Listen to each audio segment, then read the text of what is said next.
Okay, I want to show you some of my best tips and tricks for tearing apart something in Photoshop and then opening it up in After Effects and starting to move the pieces around. So here's a little picture that I kind of wanted to tear apart. I'm going to use a Wacom tablet because it's really hard to draw around things very easily unless you have some sort of tablet, a pen or whatever. Even doing it on a iPad is sometimes easier than working on a mouse. So that's what I've got right now. I am going to go to this lasso tool first. The main categories of things you need to understand are how to select things, which are mostly up here. And there's other ways of selecting things, like using this quick mask tool here. If you have something selected like this, let's say I select the eyeball, pretty crappily, and then I press on this. This will show me the area I have selected, and I can go back in, and then the part 2 would be to refine your selection.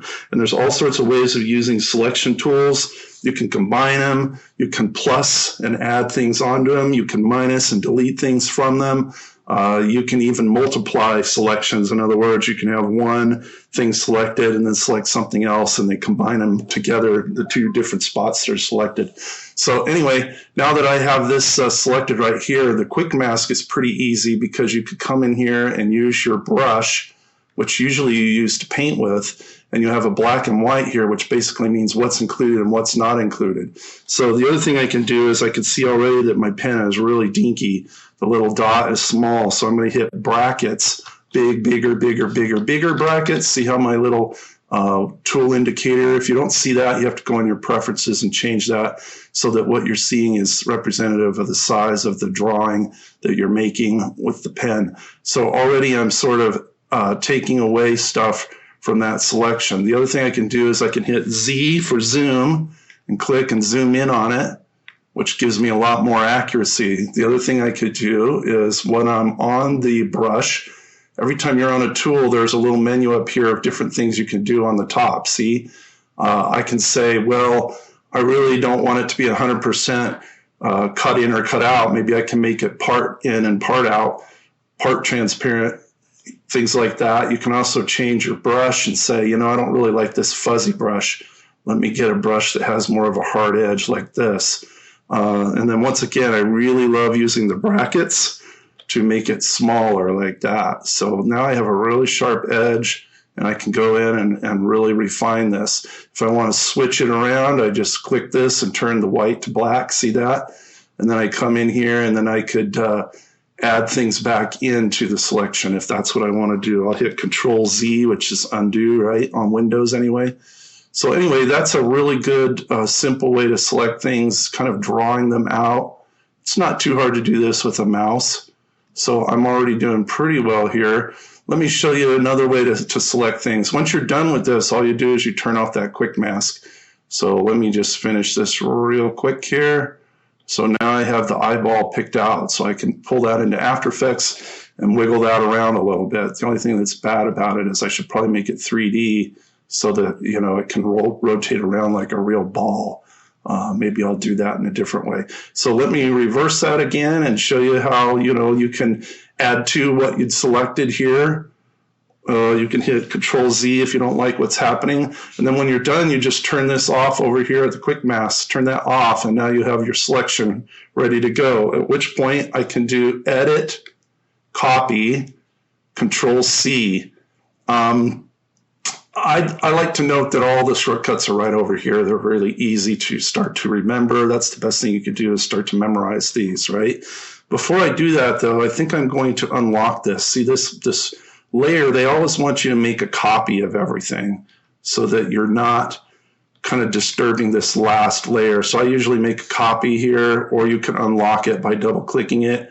But I don't like to tend to do that very often. I usually just make a copy here, and then I always turn this eyeball off, which means in all the layers it will not show up. Okay, so these layers are pretty cool. You can move them up or down or have one on top of the other just by clicking and dragging. There's a lot of important things to learn about the layers, not the least of which is this button here, which allows you to overlay them in cool ways. You can have two totally different colors and overlay them in cool ways and get really, really freaky colors that you never expected. Save a copy and you'll have a whole bunch of things to play with. So the whole point of After Effects is to get everything in layers, so when you bring it in, all these layers come in as layers in After Effects, and each layer can be animated separately. Okay, so that's one of many, many ways of selecting. There's probably like 20 different ways. Other things you can do is once you get your selection, you go to the top here under Select, and you can either deselect, which is Control D, I use that all the time.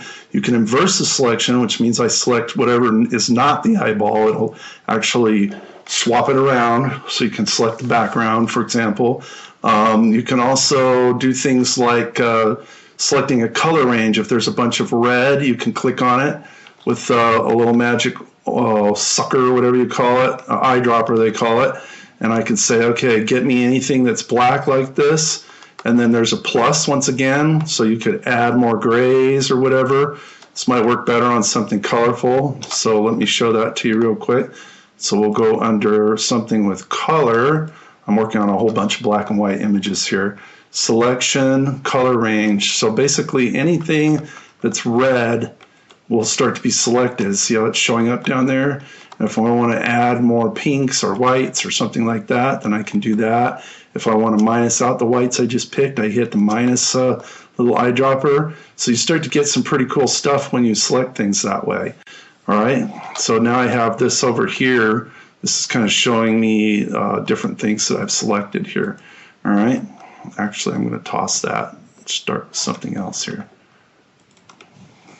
Enter, make a copy by dragging it to the plus here. Turn off the eyeball. That's kind of a little review of that stuff. Okay, other ways of selecting, you do a color range. You can also do focus area. This is kind of interesting here. There's a new thing called selection focus area, and you could tell it that you want to focus on, you know, on black or an overlay, marching ants. There's lots of cool things you can do here to choose different things that you want to pull out with your selections here. So output to a selection could soften the edge up, feather it a little bit. So this might be kind of a fun one to play around with. I haven't used this very often. So you say, okay, you got some marching ants there. Another thing you can do is take your selection. These are very important here. Selecting sky, that's kind of a new feature too. That should be pretty obvious. You pick blue out basically, or white. Select it, and then you can make a mask. So that puts a mask down here in your channels that you can use. I'm not going to go over that, a little bit advanced. You can also do modify and smooth it, for example. If it's a little bit choppy, you can smooth it by 2 or 3 pixels. It's hard to see there, but basically it's taking any jaggy edges and making them a little smoother. You can also modify your selection. This is the one I use most frequently, is I modify, expand. Let's expand it by 20 pixels. That'll be easier to see. Boom, look at that. See how it expanded? I'll undo that by doing Control Z. So a good way to learn is just try things out. If you don't know what it is, you just try it out. So the next thing I would do is modify and do contract to make it smaller. Another thing that I do all the time is feathering things. You don't want to feather things if you want a sharp and distinct edge, but sometimes I want a soft and fuzzy edge for different reasons. So you can feather it by about 30 pixels, for example. And now if I go back onto the quick mask, you'll see that it's kind of fuzzy here. See where it's selected and not selected? So there'll be a fuzzy edge around things. It makes it kind of glow sometimes. So those are all different ways of selecting things and refining selections. Another thing you can do is grow it so that it moves outward into the surrounding area. This grew almost too much. Let me undo that. So that's one thing you can do if you have something that's not so homogeneous as this. You can grow it. Also, you can pick similar. So if I have, for example, I'm going to hit Control D and deselect, and maybe I'll just select, just a little bit of this red up here.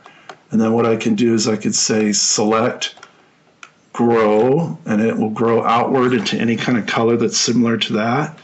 And you can change all of the parameters here and how selections are added together or intersecting each other in different ways. So there's lots of really important things to learn as you go into select things, because if you can't select things, then you can change something. You have to select something before you can change it or modify it. So also select similar We'll pick up anything in there with a similar color we mentioned. Selection, loading selections. One thing I really like to do is, like, if I spend a lot of time on a selection here, and for example, maybe I just get the church, and I've selected and spent a lot of time selecting it, or these clouds here or whatever. I'm just going to kind of draw a couple squigglies around it. So let's say I've selected this. You can save that selection, which is really helpful if you spend a lot of time, because with one wrong click, all of a sudden you'll lose your selection. So go save selection and call it clouds, C-L-U-D-S, here we go. And now if I click off of it and I'm working on other things and I'm doing other selections and blah, blah, blah, blah, blah, all of a sudden I'm like, oh, I need those clouds again. I can go back to select, load selection, and then under here are clouds. See that? And then you have some options here of different ways you can add that to the selection I already have. Like I can add it to this one, and now there'll be this and this as soon as I hit OK. Check that out. So get used to making selections, mastering selections. The clouds are also stored here under channels, so you can sometimes pop that up and make that as a selection there and drag it down to these little dots, and then it'll make it into a selection for me. See how it selected it out for me? So there's a lot of cool different things you can do. Right now I'm on these channels. I'm going to turn this eyeball off because that's what's making it turn red. So what's the shortcut for deselecting? It's Control-D. It's a really good one to remember. So those are all cool different ways to select. Let me show you two other really awesome tools.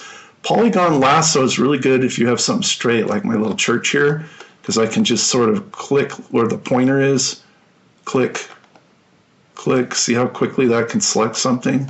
And maybe I even do a little bit of a feathering on this if I wanted to. It's just kind of nice because it makes like a little straight line for me. And it makes everything look pretty good. I can do that pretty quickly. Right now I'm just doing this with my mouse. This is a good one to do if you have a mouse. And I'm just going to skip a little bit here because it's going to take too long. But when you get close, it'll be a little circle, and that means it's complete. Sometimes you can double click it. Let's see if that works. Yeah, that worked. So if you double click it, that helps too.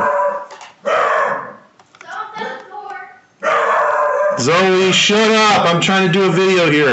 Yeah, bad girl.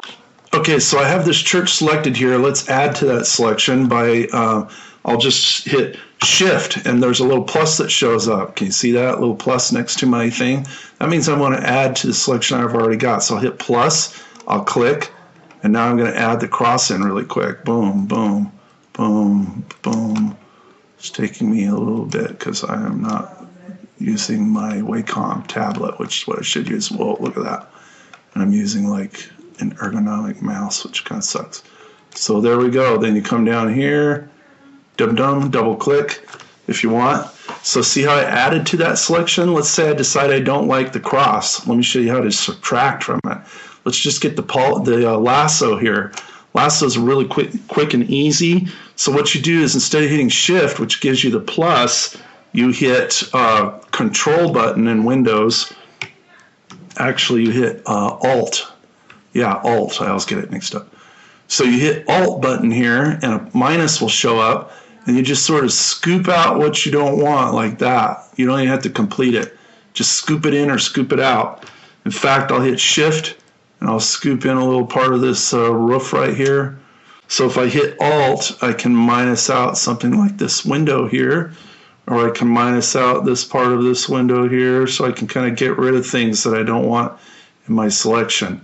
Also remember to hit Z and click, click, click, click to zoom in. And then once again, I can go back and pick my lasso tool, which has a shortcut. It's probably L for lasso. Yep, L. See that shortcut right there? And it's nice because I have learning stuff on here. If you roll over it, it gives you a little help, and it gives you a little video about how to do it. So I would go through all of those.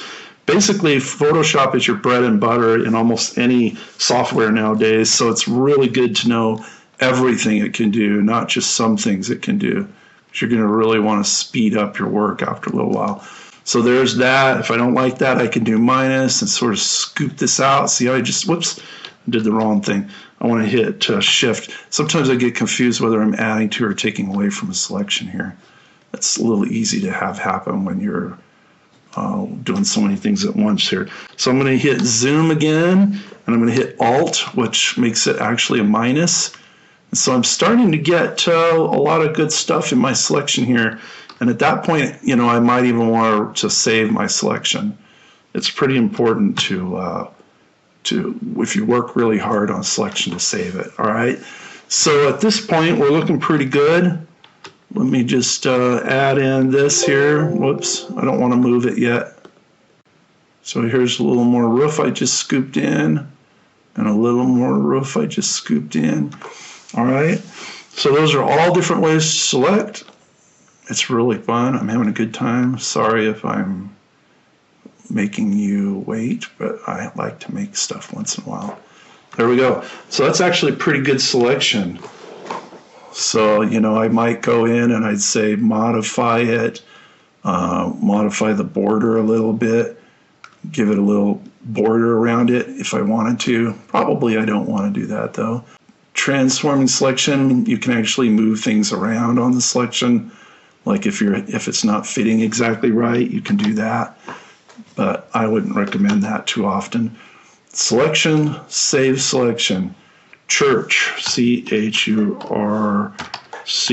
whole. We've got the whole church now, done.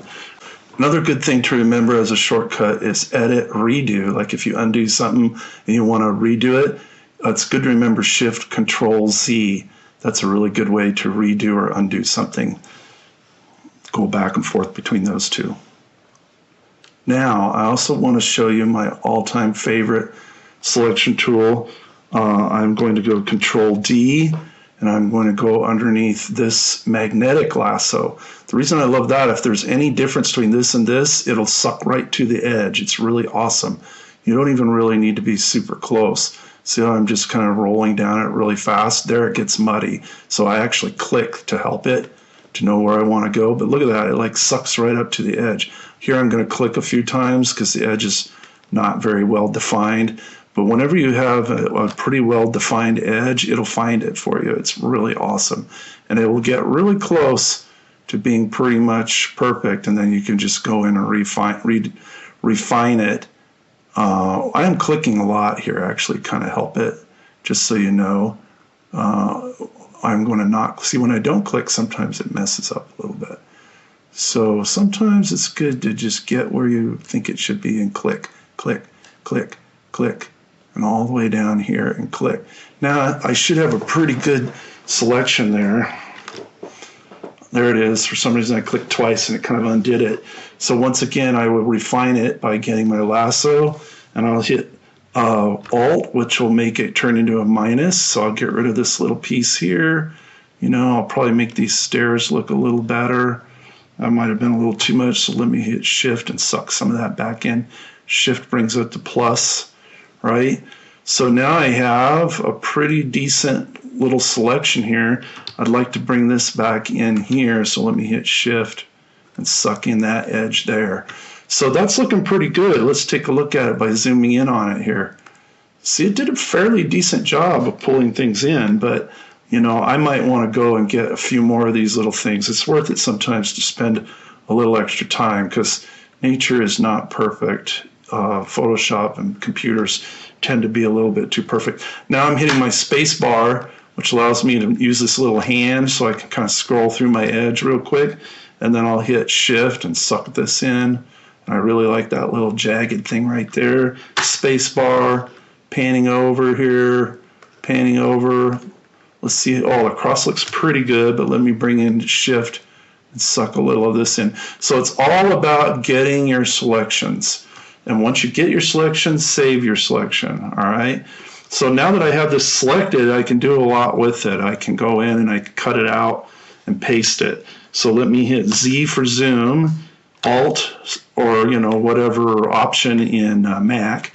I'm going to hit space bar and pull it up. So all those shortcuts, see how quickly they allow me to work? So I have this layer selected. You always have to, the other tricky thing about Photoshop is you always have to tell it what layer you're doing stuff to.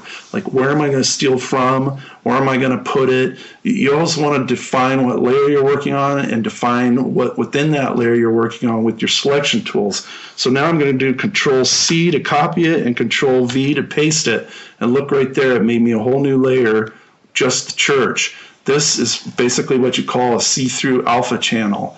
And if you bring this into After Effects, this will all be gone, and all you'll have is this, especially if you keep it as a Photoshop, or a PNG is another good way to bring it in with a background that's see-through. So this is pretty cool. I can go back in and I can even mask out things, which I'll show you in future lessons. So it's pretty easy to cut holes in things. Let's say I want to I know that's a circle shape, so let me grab this circle here, and I'll click and drag, and it's not in the right place, so then I'll hit my space bar, which allows me to move it, and I'll make it a little smaller, and once it's selected there, I'm just going to hit delete. Now there's a hole there. Let me go back and get a square here. See that rectangle thing? And then I can do this here, like this. You know, that's pretty close, but why don't I say selection, transform, remember that? And then I can zoom in on it here. Z for zoom, no, it doesn't want to let me do that. So you can actually kind of transform it and make it a little bit skewed if you want. See how I'm kind of doing that? And then hit delete. So there's lots of different ways to have to hit enter first and then delete. So if something's not working, sometimes you have to hit enter, escape, and sometimes you have to hit Control D. Because if I'm up here and I want to start painting something, watch this. I'm going to try to paint here with this black color. Actually, let's make it red just so it pops out a little better. And I start drawing. Oh, it's like, what the heck? It's not working. I go up here, I check this stuff out, and everything looks okay. 100% opacity. Why isn't it working? Well, the reason it's not working is I have marching ants down here, which basically says you can only draw right where these marching ants are, which is awesome if you want to delimit where you're working. Like if you're drawing in a certain area and you want to draw something really straight or whatever, you know, you can just draw out some lines and control where your ink goes. All right. So anyway, just try to remember, hit delete there. Try to remember that if you can't do something, it's probably because something else is selected. So I'm going to do Control D to deselect. And now this church is starting to look pretty good. I might hit Z and zoom in over here. And see, I'm going to hit space bar. All right. And then with this, I could do like, oh, I could turn on that quick mask again. Actually, I don't really want a quick mask. I just want to erase it. So let me get this thing called the eraser tool here. And then once again, I'll probably want to make it a little smaller by hitting my brackets. That's a good shortcut. Or you could do it up here, see? But it's easier just to hit these brackets. And then I got to make sure I'm on the right layer because I don't want to erase the wrong stuff. I got to make sure nothing's selected. Right now it looks like nothing's selected. So immediately what I want to do is kind of rough this up so it's not so perfect. I don't like how that looks right there. You know, make that look a little rougher with my little pen tool that I'm using right now. And then I could go in and I could say, okay, I'm going to get rid of these windows here. So I'm just erasing them by drawing and kind of erasing it out of there with this eraser. As long as I see the checkerboard, then it's becoming see-through. So with this, I'm going to go save as. I always like to save copies on some of these things because, I don't know, maybe I won't want to keep it. Save on my computer, put it on my desktop. Mini church monochromatic, cut out, maybe I'd put the date on it, stuff like that, put it on the desktop, save it. I could have saved it as a copy. I'm just going to take the defaults, all that. So I'm looking pretty good here. Save it again. Control S is a good way to save things quickly. All right.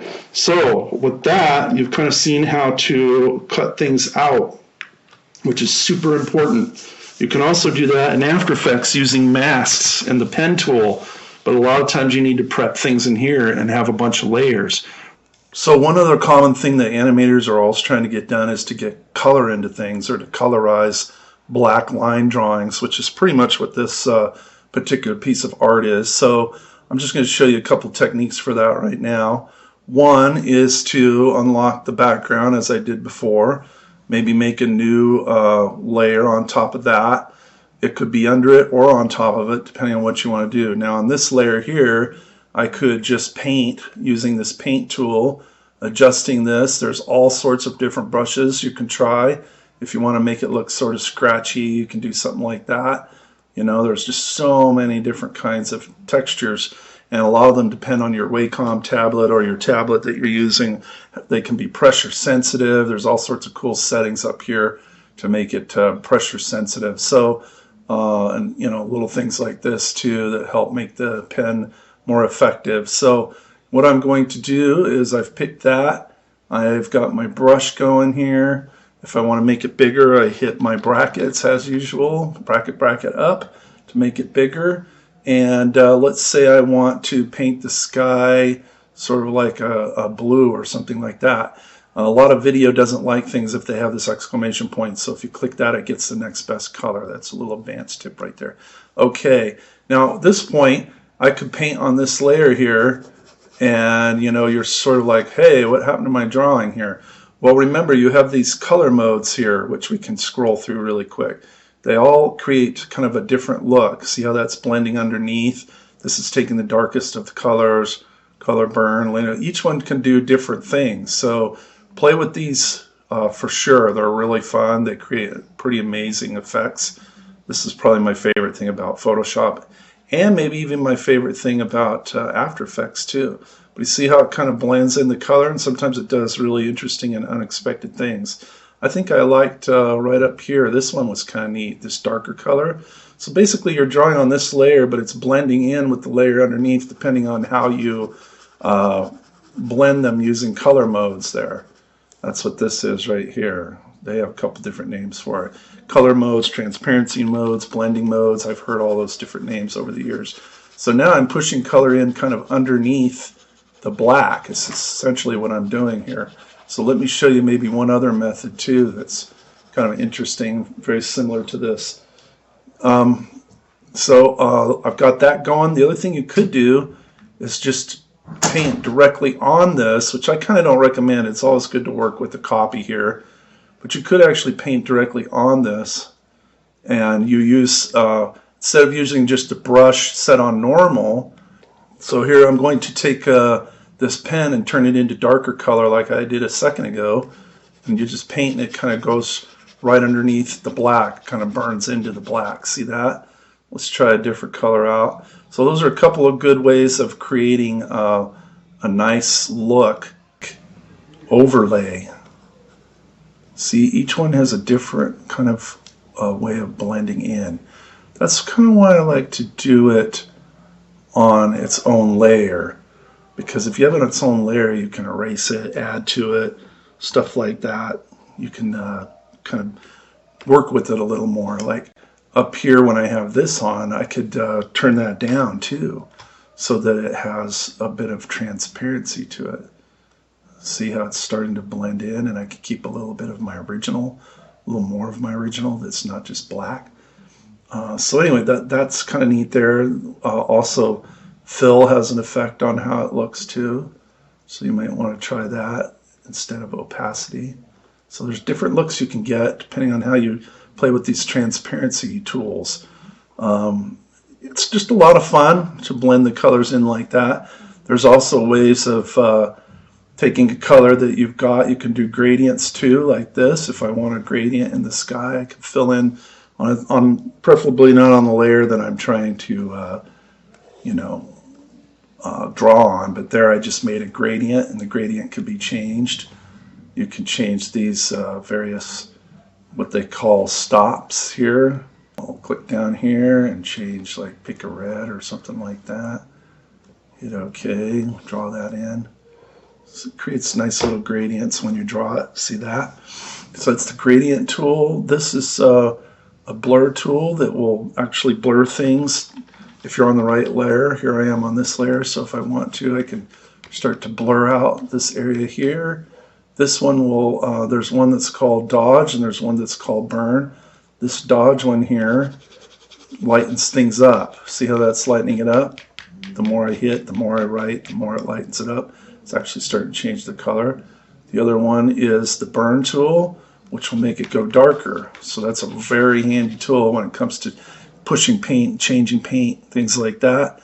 Sponge tool will suck all the color out. So if I don't like this to be so blue, I can just keep pulling and pulling until it starts to suck all the color out of there. It's desaturating. You can also saturate in the same way. See, the color is becoming more and more saturated to the point where it's like turning purple on us. It's kind of interesting. So turn up the flow, change it to desaturate, and you can pull the color out in just a few strokes. Here, that's all turning back to a black and white color. Sort of lost all the whites that used to be in there. So anyway, have some fun with that. Play around with various coloring, painting tools. Play around with these blending modes here to blend the colors in. Do all things on different layers. When you're done, if you like how the layers are looking, you can do merge visible, which means everything with an eyeball will be merged. See, there's an extra one there because the eyeball wasn't on. And then also you can do flatten image, which will just flatten everything and get rid of any layers that you weren't using. So there's a few more tips for you on colorizing. Okay, I want to show you one more super efficient way to select things and save a selection and be able to reload it all at the same time. This is using the pen tool, which is over here. The pen tool is something you should really get used to because it's used a ton in Illustrator. You can use it in Premiere. You use it a lot in After Effects, and you even use it in software like 3D software like Cinema 4D. So it's a very cool and efficient way to draw and select. It's very mathematical, precise, based on vector shapes as opposed to dots, which are bitmap shapes. So let me show you really quickly how this works. I'm going to turn off all these layers I've been working on and just turn on the background again. So if I wanted to cut out the church, you just click and drag, or click and don't drag. You just click like this. In fact, I'm going to get my Wacom here real quick. And then you click over here, and you click over here, and you click here. See how that's starting to select, and I can drag a little bit when there are curves. That's something you really want to get used to, is how to click and drag like that. So already I've got just about half the church selected, see? So I'm going to click, click, click real quick here, and then I'll just complete this to just kind of show you how it works. Click and drag, click a little bit. And the really nice thing about this tool is it's very easy to change if you don't like how it looks. In fact, I'll show you that real quick too. You want to learn how to go under this pen tool here, and you want to learn how to add a point if you want another point, so that you can have a little more control over where the vector shape is. You can also go under here and minus out a point. In After Effects in particular, you don't want to have very many points, because every point you have, you're going to have to animate the thing. You're just creating more problems for yourself if you have too many points. So have less points is more on this. Also, Convert Anchor Point tool is really cool, because if I don't like this corner here, I can click and drag a little and see how it makes it slightly curvy. So you can kind of take a point that's straight and turn it curvy if you want. So also I'm going to hit Z and zoom in here. And if you don't like, once again, exactly where these edges are, you can go in and either make them a little more curvy, or you can go in and get this first tool here, actually this pointer tool here, and you can kind of click. Sometimes you have to click off of it and then back on it, because otherwise you select the whole dang thing, and you really only want to just select one point. If you want to select one point, you might actually have to use the direct selection tool right there. There we go. Click off of it, click back on it if you need to, and see how I can really go in and kind of refine these points. I mean, you could get incredibly detailed on this. The other cool thing is, once you complete the circle, I'm going to hit spacebar and go down here. Remember where I completed the circle down here somewhere? As soon as I did that, it pops it onto this Paths tab over here, right here, Paths. Now, here's my church picked out. So that'll be there now forever. As soon as I save it, it'll stay there. And whenever I need to, I can grab this particular path I drew and drag it down here to these little dotted circle lines here, whatever you call them, marching ants. Click on that, and now I have a selection. That's pretty awesome. Let me do View, Fit on Screen, and then I will do Control C and Control V, and that should, oops, if I'm on the right layer, Control C and Control V, and there it is, a new copy of just my church cut out with very sharp lines, which can be made more raggedy if I want to go in and do even more refining with the lasso tool and other tools. So a lot of what you do with selecting things is you select it the best you can, and then you go in and use another method to select something else. For example, if I have a blue sky in the background, I should select the sky and then inverse it. then I know I have quickly selected what I don't want and just inverse it. So there's a little bit of a logic to how you approach what you select and how you cut things out. It's a beautiful thing to have this much control over my pixels. I love it. All right, let me show you one of my favorite tools here. This is called the clone tool. This is probably the superpower tool of all Photoshop tools. This allows you to take one thing, steal it, move it to another, and there's about 4 or 5 variations on this theme. But if you just know at least this one right here, this kind of looks like a stamp. This is the clone tool, and it's really helpful. There's also things that are similar to it, like this healing brush. It's very similar. If someone has a pimple, you just click on it and it just gets rid of it right away. Also under there, there's the spot healing brush is actually what this one's called. Patch tool. There's all sorts of good ways to clean up things and or fill in holes or copy something. But let me show you the coolest thing you can do here, which is the clone tool. Basically, the clone tool has 2 parts to it. It's a little bit advanced. So what I'm going to do is I'm going to click on this church. I'm going to turn off my background. And then let's say I want to just clone this hole in the roof so it looks a little more beat up. So what you do with this tool is I'm going to hit the brackets here to make it a little bigger. Bracket, bracket, bracket, see? So I've got my clone tool selected. And now what you do is you have to tell it, I want to steal from here and put it down here.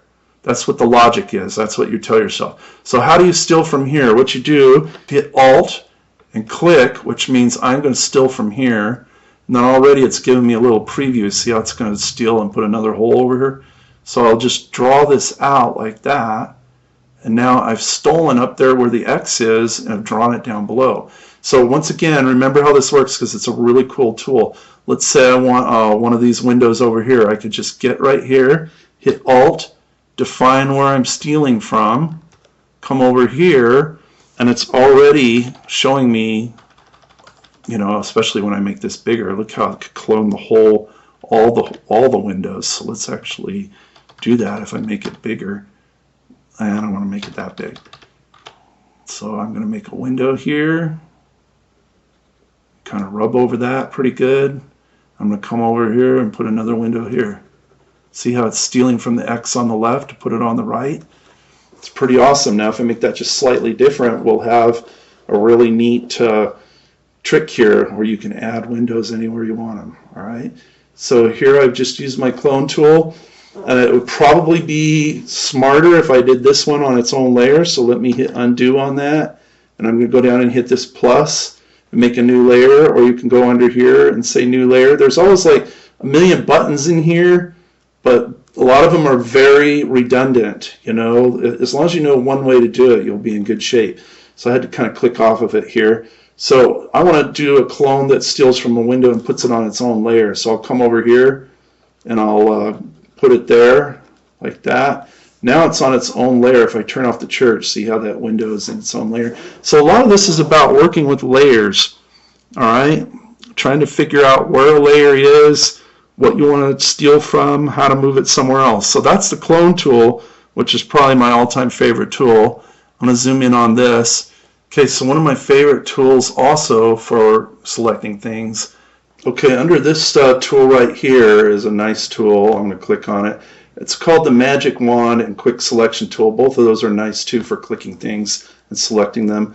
So on this, I'm on this layer over here, the one that has just the window on it. And I can just click with my magic wand and see how it does a really good job of selecting stuff, and then I can just hit delete to clean up what was left of that window that I might want to keep or not. All right, and then I'm going to hit Control deselect. So once again, this cool little magic wand tool, you just click. It'd have to be on the right layer though. See, I just click nothingness. Let me click back on the church, and I will click on the window, and it's starting to bring it in. And if I hit Shift, I can bring in more and more, and I can even sort of draw on it. So the other thing you could do is turn up the tolerance so that it collects like 60 different types of variations on that color. So let me hit Control D, and click on the window, maybe hit Shift, pick up some other colors. See how it's pretty quick to collect things you want to select with this. So check that out. That's the magic wand. Let me hit undo. I'm going to hit space bar Scroll over a little bit, and then I'm going to get the other tool, which is the quick selection tool. I'm going to hit my brackets to make it sort of a decent size. And that also is another pretty good way to select things quickly. You just keep going around. I'm not even hitting shift. It knows that you want to add to it. All right. I think I could hit shift and it'll add even more to it. So, yep, that seems to be working pretty well. So there's some good ways of selecting things. And once you select it, do Control C and Control V, and it'll put it in a new layer for you. Here's the new layer that it's in, that thing I just selected. All right. Probably don't want that. If you don't want it, grab it, throw it in the trash. Gone. I'm going to save this. Control S to save. So the shortcuts are what will save you the most time. So those are all different ways of selecting things. There's tons more. That's just some of the best ones that are the fastest. We've also talked about clone tool, which will allow you to steal from one area to another. I do like this tool here too. I'll show you really quick. The spot healing tool is very similar to the clone tool, but it's kind of a little bit newer. Sometimes it's easier to work with. Basically, you say, I don't like this, and it pulls pixels in from around the outside of that and kind of brings them in. See? It's sort of sucking in pixels and from whatever is next to where I'm drawing and pulling them inward, which I really like. I don't like this white edge I'm getting, but that's pretty easy to just go over. So see how that's making sucking in whatever's nearby and pulling it in and blending it in a very nice way. That's an excellent tool. I don't like this, so I would go over that. And everything outside of that area is being sucked in here. And you can, that's content aware. You can create textures. There's other ways of doing that too, but that's a very easy way to fix up stuff you don't like. So healing brush tool, and it's sort of like the clone tool and very similar in many ways. What you do is you define where you want to steal from. I'm going to hit Alt and click, and now I'm stealing from the sky, and I'll put it on the cross, but it's not going to work. Watch. Hey, what's going on? It's not working. If you ever see that, it's because you've got this set to current layer only. You want to do all layers. So I'm going to steal from one layer, which is down here, and put it on the other layer, which is up here. So let's see how that goes. Here we go. I've got all, oops, I want to change that to all layers. I want to steal from down here by clicking Alt, and then that should get rid of this cross stuff. But once again, it's kind of a healing tool. It's not really meant to be a clone tool. It's just sort of making it sucking in pixels and blending them nicely. So this would work really well over here. I don't really like this crack in the roof here. Let's see if I can get that to work better. So I'm going to use my brackets to make it kind of small. I'm going to grab my pen here. So did you see where I stole from? I'm stealing from over here, and I'm going to put whatever's over there. I'm going to cover up this crack. So that is nice because it's very realistic. Sometimes I reset it so that you don't get repeating patterns. Click Alt, start to draw. Click Alt, start to draw. Click Alt, start to draw. That one's weird. Did you see that? It kind of stole from the white. So anyway, this now got rid of that crack pretty nicely. There's a big hair here that I don't like, so let me quickly go down that. Gone. All right, so this is a really awesome tool in order to heal up stuff. They call it the healing brushes and the healing tools. Check those out. They're pretty fun and pretty easy. There is one other tool under here that I don't use very often, but I'll show it to you. The patch tool is kind of interesting. Let's say I don't really like this. I can circle it, and then I can pull whatever's over here onto it. Let me try that again. Circle it, and then pull it over here, and now it basically took from this and hid what was under there. So let me try that again. I'm going to hit Control D to deselect. So let's try that down here. So I will grab this area, and then I click and pull it. See the little arrow? I click and pull it, and whatever's over here will take over this hole. Here we go. So once again, this is kind of good just to try. Just try it out, see if it works. And then it's smart enough that it will blend them nicely. Watch how it heals up the edges there. So when I hit Control Deselect, There's a very, very rare chance that anyone will ever notice that I just patched that. You know, maybe you would see this and see it's a repeating pattern. So a lot of times what I'll do is I'll take the clone tool and I'll be like, I don't know, I don't really want to see the same shape exactly twice. So I'll steal from here and click, and then I'll come down here, maybe make it a little smaller so I don't get the white thing, and then just click once or twice, and now it kind of broke that up a little bit so you won't see the repeating patterns. You don't want to see repeating patterns too often. So these are all different things you can do to select, to change things, to modify them. So I might also go View, Fit on Screen, so we can see the whole thing again. So I've made a lot of changes here. I'd probably fix that window. There's a lot more windows in here. I could have probably distorted those and made them look a little better when I pasted them. You know, I've got some pretty cool selections in there if I ever want to load them up again. I need to kind of get this selected again. So one thing you can do to do that is you hit Control and you click on this little window here, and it brought up marching ants all around my church again. Image and select and filter are the main things we would want to talk about next. Changing the image is sort of like changing adjustments of very important things like what you do in Instagram, changing the levels, how dark it is, you know, whether or not there's tons of color, what kinds of colors, the balances of the colors. You can put filters on it, make it look sort of old-timey and yellow. You know, there's lots of different things you can do here. Posterize makes it look kind of like blotty, like not as defined. Lots of different things here that you can play with. I recommend just going in and playing around with all of them. Those are adjustments you can make. But probably the most important ones are levels, which allows you to change whites, grays, and blacks, exposure, brightness and contrast. These are like the main ones that I play with all the time. Maybe hue and saturation. So let's try levels. This is the one I always go to. It's a little harder, but you can see there's not very many grays in here. So if I pull this over towards where it needs to be, now there's more grays. Also, I can cut off blacks and make the blacks much blacker. And also I can make the whites much whiter by pulling this over, but then I might need to pull this back where it was. Okay, so basically what I've done is increase contrast. I've gotten much more bright whites because I basically said anything beyond this point, just cut it off and make it all white. And I can scoot this over so you can kind of see what it's doing here. So here's the preview button. You can turn it off, turn it on, turn it off, turn it on. I like it, so I hit OK. If you don't like it, undo it, or you can find it in the history, which we'll talk about sometime later. You can go backwards in time. Now, the other thing you might want to do is image, adjustments, exposure.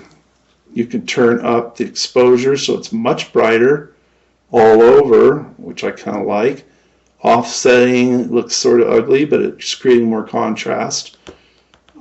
Gamma is the blacks. Whenever you hear gamma, think of blacks. So if you like that, you know, you turn on and off your preview. Get at it a little bit, so I'll say OK. I'm going to do Control S to save it because they tend to crash a lot. Better safe than sorry. Now we have the colors pretty well adjusted. Let me do a few more things here. Color adjustments, there's all these auto tones. Play with those too. I might do something like hue and saturation, at which point I could say, okay, make it a little more purplish or greenish, depending on where I slide this, okay? And then I could turn up the saturation of that and make it look kind of rotted or whatever. Lightness is just, you know, brightness, obviously. So those are some things you could do. You can also hit colorize. That's kind of cool. And change the hue and make the whole thing a different color. Look at that. So these are all things you basically just have to play with and see if you like them, okay? The other thing that you should probably play with is under filter. Filter is very similar to what's in After Effects. All these are in After Effects. After Effects has tons of stuff. So there's like a filter gallery you can click on, and there's all sorts of different textures you can add to it. Some of them are pretty cheesy, so just make sure, you know, if you do use them, you might want to turn them down a little bit or make them a little less in your face. Maybe you'd want to do that on the roof to create a thatched roof type look. But there's all these kinds of things you can change to make it look more or less real. Change, you know, just basic parameters to make it look better or worse. If you don't like that, then you can go try a watercolor, make it look like a watercolor. These are a lot of fun. They're sort of dorky because people can look at it and say, oh, you used the glass filter, didn't you? They kind of know. But anyway, nevertheless, they do give you ideas for things you could do. You can make it look like a sketch instead of a photograph, things like that, all right? All that's based on the color of right over here. If I change that, it should change the color. Yeah, but I'm not going to do that right now because I'm going to mess something up. So right now I'm going to just hit cancel. So there's tons of these filters that you can use. You can use liquify, you know, all different kinds of lens filters in here. One of the most common is blurring things. Gaussian blur will make things look blurry if they're in the background and you want to focus on the front. All sorts of different kinds of blurs, distortion, pixelating. There's like, you can actually make clouds in here or a lens flare. The best way to go through them is just make a whole bunch of copies and then try them all out. Just try everything out. You can add type in. That's fairly easy. I'm not going to go over that right now, but there are a lot of nice type options. Another thing that I'd like you to understand is how once you get something selected, you can actually change the way it is sitting on the page by warping things, by transforming. This is probably the most basic and important one. You can transform the scale of the object I've picked.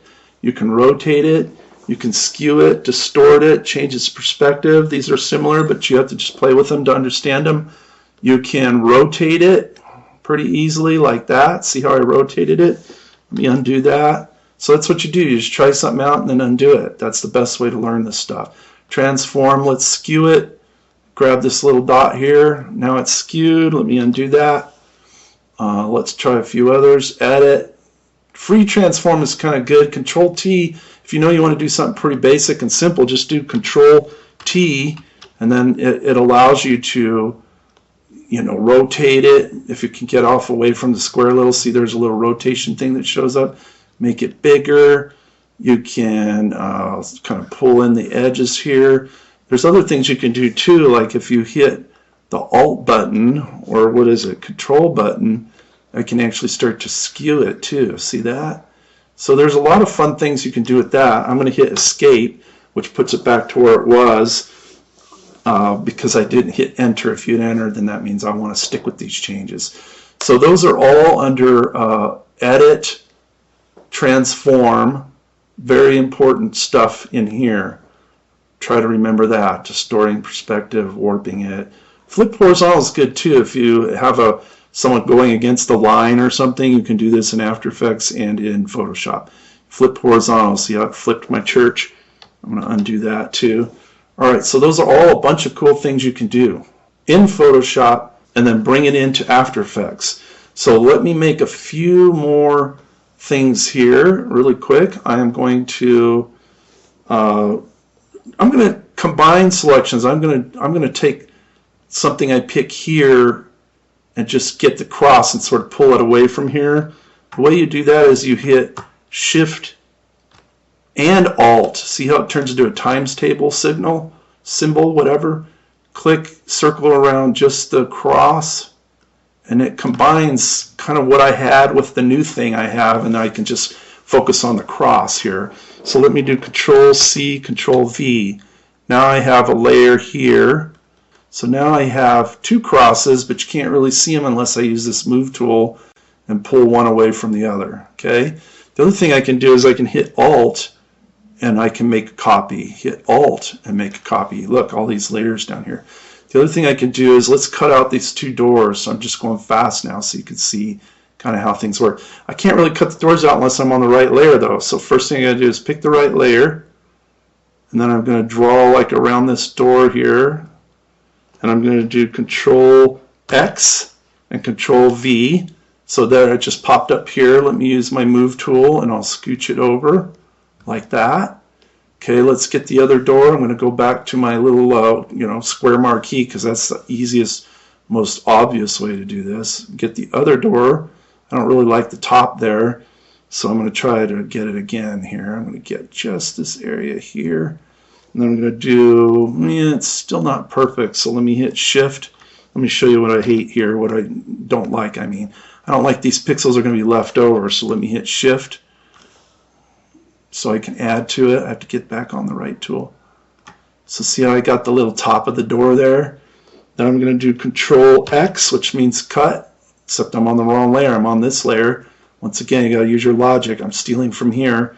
So Control Cut, Control Paste. It's right here now, so let me grab the Move tool, and I'll scooch it over. So now I have doors cut out. I don't like this, so I'm going to get my eraser here, make sure I'm on the right layer. I'm going to erase some of this door here so it's not in the way. I don't really like the circle left over from the window experiment I did, so let me get the elliptical tool here. I'll start drawing there. It's not anywhere where I want it to be, so I hit spacebar, scooch it over, spacebar again, boom, right there, hit delete. I was on the right layer, thank goodness, so it deleted just the circle there. Control Save. Now everything's ready to go. Everything's looking pretty good. So let's bring this into After Effects. Save it. So sometimes it's easier when you're working on this file right here. Sometimes it's easier to go File, Save As, and make sure that it's something you can bring in very easily in After Effects. And one of the best things to do is to save it as a Photoshop document. Right now it's a TIFF, which is kind of an older, high-quality file, but I am going to change it to Photoshop here and probably do it as a copy. You know, alpha channel means it's see-through, so I want to keep that. I want to keep all the layers, and I'll just hit Save. Maybe I'll give it a little separate kind of name here, cut out as PSD, so it'll be a little easier for me to find it on my desktop. Maximize compatibility, whatever. Now let's bring this into After Effects. I'll go into After Effects, I'll go File, Import, File, I'll find it. Here it is, Mini Church. It's nice because it's a Photoshop document. It should come in nice and smooth here. I want to import it. You can import it as a composition or as footage. I like the idea of bringing it in as a composition so everything's laid out with all its layers ready to do it however I left it when I was working on it a minute ago in Photoshop. Creating compositions, not a bad idea.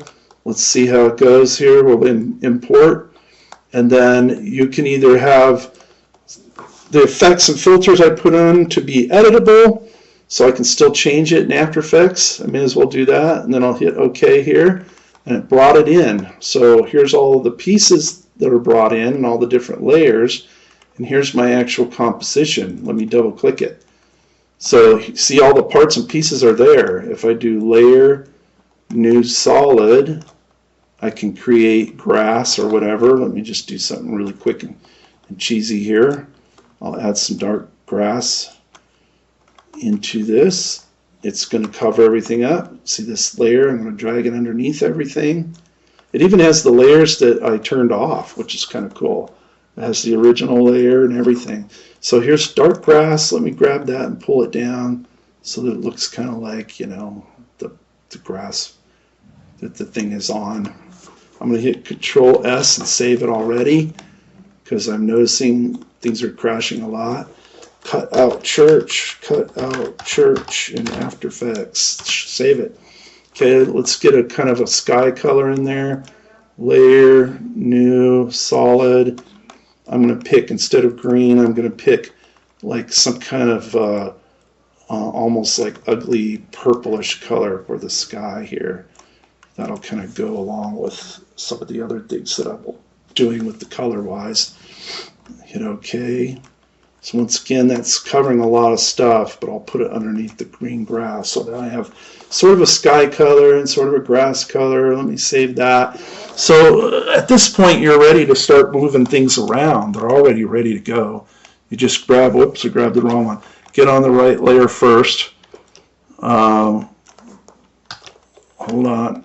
I probably should have labeled them all in Photoshop. If I were smart, before I brought them in, I would have gone into Photoshop, and every one of these layers could be double-clicked on and named something.